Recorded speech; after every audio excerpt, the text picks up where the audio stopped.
là, on a une intervention de Romain Douda, qui va venir ici, qui va nous parler des aires, enfin de l'impact des aires protégées. Alors, ce qu'il faut dire, c'est que en Afrique centrale, donc il y a la forêt tropicale, et cette forêt tropicale, c'est le deuxième massif de forêt tropicale dans le monde, après l'Amazonie et avant les forêts d'Asie du Sud-Est, essentiellement Malaisie et Indonésie. Ça fait près de 3 millions de kilomètres carrés de forêt. Ces forêts ont été relativement préservées, si on compare par rapport à ce qui se passe en Amazonie, malheureusement avec les relances actuellement sur l'Amazonie de la déforestation, ou ce qui s'est passé ou ce qui se passe en Asie du Sud-Est, Malaisie, Indonésie, les agrocarburants. Là, relativement, ça a été relativement préservé. Simplement, il a été créé des aires protégées depuis longtemps, depuis les années de la colonisation, et puis ça après l'indépendance. Et donc ces aires protégées ont des impacts sur la vie des populations qui sont dans le périmètre de ces aires qui ont été créées. Et c'est le sujet dont va nous parler Romain. Voilà, donc bonsoir à tous. Donc, je m'appelle Romain Douda, moi j'ai fait ma thèse au Cameroun, chez les Baka, que j'ai soutenue en 2012, et donc où je me suis intéressé non pas vraiment aux politiques de conservation d'un point de vue institutionnel, structuré et tout ça, mais d'essayer de comprendre le point de vue des Baka, donc vraiment le point de vue d'un village et d'une population en vivant au quotidien au village. Alors, en fait, de manière générale, la problématique de la chasse, et ce qui soulève le plus de problèmes d'un point de vue perturbation des écosystèmes en Afrique centrale, c'est cette question de surchasse, on appelle ça, qui pose des problèmes en chaîne, en cascade, en fait, sur la composition des écosystèmes forestiers. Certains auteurs parlent même de syndrome de la forêt vide, en fait, de forêt où on n'a plus aucun grand mammifère, et qu'à terme, ça pose des problèmes pour la dissémination des graines, etc. Donc aussi sur la composition floristique des forêts. Évidemment, ça pose aussi des problèmes, évidemment, si on considère les populations humaines qui vivent dans ces forêts, et pas seulement aux abords des forêts, des problèmes de nutrition et des problèmes de santé. Il faut savoir que cette situation de surchasse et de crise écologique en fait, liée à la surchasse, elle est exponentielle, on le sait, et elle entraîne des levées de fonds énormes pour la création d'aires protégées, de plus en plus. Là, dans les années 2000, ça s'est vraiment multiplié, notamment pour la préservation d'espèces en particulier. Il faut savoir que l'espace forestier du bassin du Congo, il abrite des espèces aussi emblématiques, appréciées par nous les Occidentaux, etc., donc, qui permettent aussi des levées de fonds énormes quand on parle de l'éléphant, du gorille, des chimpanzés, ce qui est légitime d'une certaine part, parce que quand on s'intéresse à la situation de ces espèces-là, elle est évidemment dramatique. Le problème, c'est comment est mis en place ces stratégies de conservation. Ce qu'il faut mettre d'un côté et de l'autre, c'est d'un côté la chasse commerciale, qui est pointée du doigt comme le facteur principal de cette crise, et tout ce qui est la chasse de subsistance. Chasse commerciale qui est liée au développement aussi des routes, au fait que ça relie les zones de forêt aux zones urbaines, des zones urbaines qui ont connu un boom démographique énorme, et dont les populations urbaines qui soit viennent de zones de forêt, soit de deuxième génération, mais en tout cas continuent à préférer de consommer de la viande sauvage, de la viande de brousse. Sans parler des élites aussi politiques, chez qui, sur la table, lors de réunions, dans les ministères, on sait qu'il y a énormément de viande de brousse qui circule. Donc là, il y a aussi ce double discours, mais c'est un autre débat. Donc dans le contexte des pygmées Baka avec qui j'ai travaillé, donc les Baka se situent au Cameroun, au Gabon et au nord du Congo. Ce sont des chasseurs-cueilleurs en transition, on va dire. C'est-à-dire qu'ils ont adopté l'agriculture, même si c'est une petite agriculture de subsistance. Il y a une très grande importance dans la société de la chasse sur plein de niveaux, pas seulement nutritif, mais en termes de transmission de savoir, de mythologie, de cosmologie. Mais il faut savoir que les BACA ils sont aussi impliqués dans des filières commerciales. Il n'y a pas seulement voilà, les BACA qui font la chasse de subsistance et de l'autre côté des chasseurs étrangers qui viennent pour la chasse commerciale. Et les BACA, comme les ACA au Congo ou en RCA, ont depuis un siècle été impliqués dans cette chasse commerciale. L'entreprise coloniale qui arrive et qui met en place le trafic d'ivoire, même si les colons ou les commerçants n'ont pas été forcément en contact direct avec des chasseurs pygmées, on se doute bien qu'en début de chaîne, tout comme ça l'est encore le cas aujourd'hui, en début de chaîne, il y a quasiment systématiquement un chasseur BACA ou ACA, puisque c'est eux qui, localement, sont connus comme les meilleurs chasseurs, qui ont ces connaissances-là et qui sont capables de marcher des kilomètres en forêt et de traquer les éléphants, par exemple. Chasse commerciale aussi, parce qu'il y a dans des systèmes alors, commerciaux, mais aussi historiquement de troc avec leurs voisins agriculteurs, qui aujourd'hui est de plus en plus monétisé également. Et par rapport aux aires protégées, ce qui est intéressant, c'est de voir aussi que l'époque en fait de ce début vraiment d'exploitation de la faune sauvage, alors il y a eu dans les années 20 un énorme boom de commerce d'ivoire au Nord Congo notamment, d'ivoire mais aussi de peau d'antilope qui était exportée vers l'Europe. Et c'est à la même époque on disait les débuts des aires protégées. Et donc finalement, ce qui est intéressant, c'est qu'aujourd'hui on est encore dans ce système-là, que c'est une sorte de serpent à deux têtes. D'un côté, l'exploitation va avec la préservation, comme un peu pour compenser en fait ce qu'on détruit d'un côté, on le conserve de l'autre. Et donc en fait, on occupe aussi le territoire comme ça, et l'appropriation de territoire se fait selon ces deux grosses entités-là, grosses zones d'exploitation, forestière ou minière, et énormes zones de conservation. Et ce qui est intéressant, c'est que malgré la reconnaissance des droits des populations autochtones, etc., finalement le modèle de conservation, il n'a pas beaucoup changé.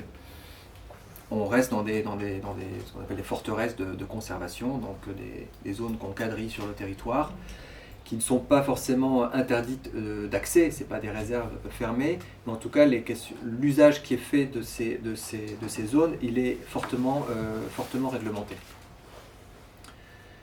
Et donc par exemple les pratiques de pêche ou de cueillette sont autorisées, mais il y a vraiment de grosses interdictions et restrictions sur les questions de la chasse. Donc les usages qui sont restreints, et même si en fait désormais une grande partie des des habitations BACA sont... Enfin, il y a des habitations pérennes en bordure de pistes. Finalement, parce qu'il y a eu donc ce phénomène de sédentarisation dans les années, à partir de fin 50 jusqu'à dans les années 70, un rapprochement des populations d'agriculteurs, alors pour des raisons sans doute aussi qui divergent en fonction des zones, mais qui peuvent être aussi économiques, parce qu'il y a de moins en moins de gibier en forêt, c'est de moins en moins rentable de chasser. Donc, il y a eu des rapprochements vraiment d'un point de vue spatial entre les populations d'agriculteurs et les populations pygmées. Mais il faut savoir, c'est qu'au quotidien, l'espace forestier, il est toujours parcouru, approprié, utilisé par les populations pygmées. Également par les populations non pygmées, mais peut-être dans une envergure un peu moindre en tout cas. Et donc c'est des kilomètres parcourus, parce qu'en fait, il y a l'espace autour du village qui est approprié, qui est utilisé, mais il faut savoir que une famille BACA peut parcourir des dizaines de kilomètres par jour pour chercher du miel, des traces d'animaux, pour partir en campement de chenilles ou de pièges, etc. Donc les espaces qui sont appropriés par l'exploitation forestière ou les zones de conservation sont toujours de toute façon parcourus, et de toute façon ils n'ont pas le choix finalement. Au-delà de cette question de restriction d'espace et d'usage, il y a aussi la question des restrictions des techniques de chasse. Et là, c'est notamment la loi, donc là je parle plutôt pour le Cameroun, la loi de 1994 qui définit très clairement, justement, enfin non, pas très clairement justement, la question des techniques de chasse qui sont bannies et celles qui sont autorisées. Et celles qui sont autorisées, c'est les techniques de chasse traditionnelle. Faut savoir qu'actuellement, les BACA, également les ACA, donc je pense là c'est pareil pour Gabon, Congo, RCA, c'est les pièges à coller métalliques, les fusils qui sont empruntés à leurs voisins agriculteurs, la sagaie, le filet dans certaines zones et la technique du feu, l'enfumage, on va déterrer des rongeurs, etc. Et donc la question de si on n'autorise que l'enfumage, le feu et la sagaie, finalement on se rend compte qu'il y a quasiment... on restreint tout. Enfin, si cette loi est appliquée, ça n'a aucun sens en termes nutritionnels, tout le monde crève de faim, on peut pas, c'est plus faisable. Dans le modèle actuel de semi-sédentarité, etc., du fait qu'il n'y a quasiment plus de gibier, etc. Et puis qu'est-ce qui est traditionnel finalement, c'est hyper compliqué parce que le fusil, il y a des fusils qui circulent depuis plus d'un siècle, les fusils sont arrivés dans la zone en 1850, il y avait déjà des fusils qui circulaient. Le piégeage aussi, c'est hyper compliqué parce qu'en fait, c'est un peu sous-entendu dans la loi et les textes que finalement les pièges à coller en matière végétale sont autorisés. Ils ont quasiment jamais, de ce que dit l'histoire orale, très peu été utilisés. Et en fait, les BACA, les pigments en général, ne sont pas des piégeurs historiquement.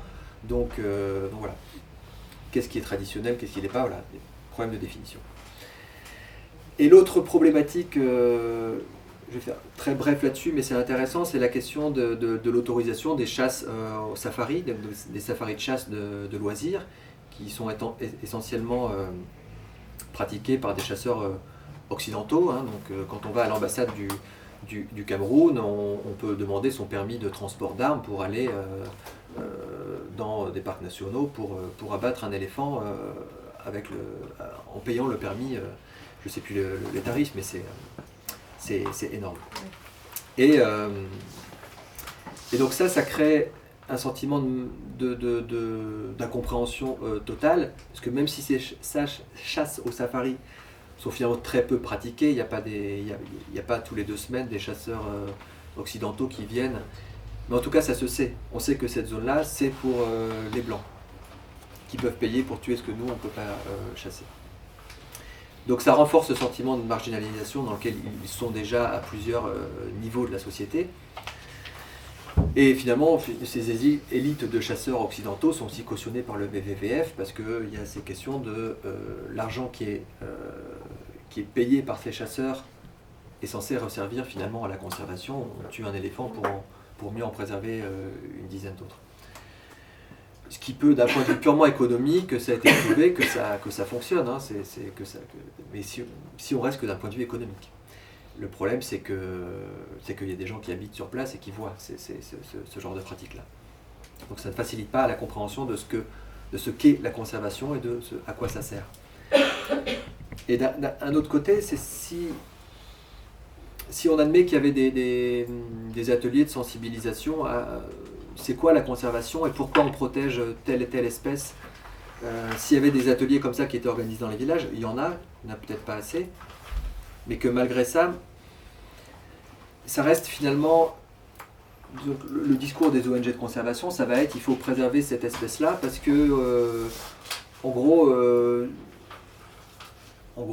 c'est bien si ton enfant, plus tard, il voit cette espèce-là. C'est bien d'en conserver. Donc le discours occidental, des générations futures, etc.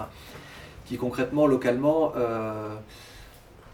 a du mal à passer. Moi, les quelques BACA qui m'ont dit ça, qui m'ont dit « moi j'ai envie que ma petite fille voit des éléphants plus tard », je sais très bien que ces personnes-là, c'est ceux qui ont fréquenté les ateliers de WWF, donc c'est la reproduction des discours, etc. Mais très concrètement, il y a, en termes de manière de penser l'espace, dans une population de chasseurs-cueilleurs, etc., éthique, égalitaire, tout ça a été bien étudié. Il y a cette question de vision de l'abondance. Ils vivent dans un espace qui n'a pas forcément de limite territoriale, ils n'ont pas de terre qui est délimitée. Donc il y a toujours cette question de l'abondance.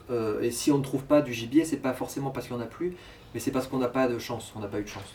Donc c'est cette question de la malchance qui est invoquée pour justifier pourquoi on n'a pas chassé, pourquoi on chasse de moins en moins bien. Et donc après, il y a toute cette question de rapport à des esprits, à l'invisible, à la malchance, à des rituels propitiatoires qu'on ne fait plus, etc. Qui parfois, pas systématiquement, hein, mais qui va être invoqué pour expliquer ça. Parce qu'on est dans une idéologie de l'abondance, et c'est l'abondance qui est valorisée, tandis que finalement les projets de conservation, ils valorisent plus... ce sur quoi ils se focalisent, c'est la question de la pénurie. Donc en fait, on va se concentrer sur ce qui a le moins, tandis qu'eux vont se concentrer sur vraiment... Et ce qui est valorisé, c'est quand il y en a beaucoup, quand on trouve 5 litres de miel ou un énorme gibier, et c'est ça qui va rendre heureux la communauté.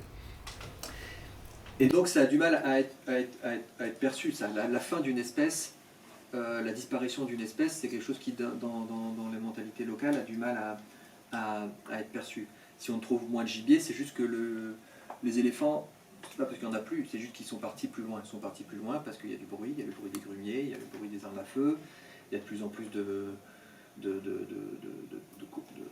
d'étrangers en forêt qui ne respectent pas certaines règles, tout ça. Et donc il y a tout ça aussi qu'il faut prendre en compte dans la difficulté d'imposer finalement un discours et d'un mode de pensée finalement sur un autre.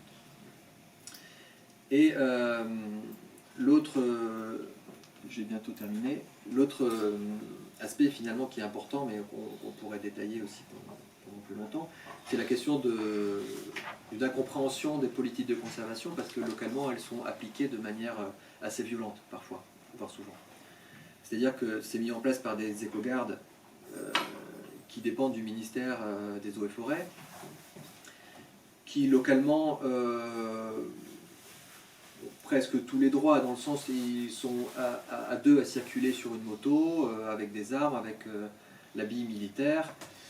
On leur demande de contrôler, de saisir le gibier, donc forcément, il y a une question de rapport de pouvoir aussi, puisque ces écogardes ne sont quasiment jamais, voire vraiment jamais des pygmées. Et donc il y a de nombreux cas d'abus qui ont été relatés, et ça fait une quinzaine d'années que des cas d'abus de droits humains sont relatés dans différentes zones d'Afrique centrale par des écogardes. Et ce qui est le plus grave, c'est que ces écogardes sont notamment financés en partie et formés par le WWF. Et ça pose problème, et c'est tout l'enjeu aussi de la plainte qu'il y a eu en 2016 de Survival International auprès de l'OCDE par rapport au fait que le WWF ne respectait pas à la fois les guidelines de l'OCDE, mais à la fois sa propre charte éthique au sujet des populations autochtones. Mais là, justement, on est dans ce double discours d'ONG de conservation qui met en évidence sur Internet et dans des communications, des réunions, que ce qu'elle fait, ça prend en compte en fait les questions de subsistance, les droits des populations autochtones, et finalement sur le terrain, c'est pas vraiment ce qu'on voit, et finalement il y a toujours des enjeux de corruption et de double message qu'on trouve localement. Donc il y a une énorme différence finalement entre le discours qu'on voit dans les médias ou sur les réseaux sociaux et finalement la réalité locale.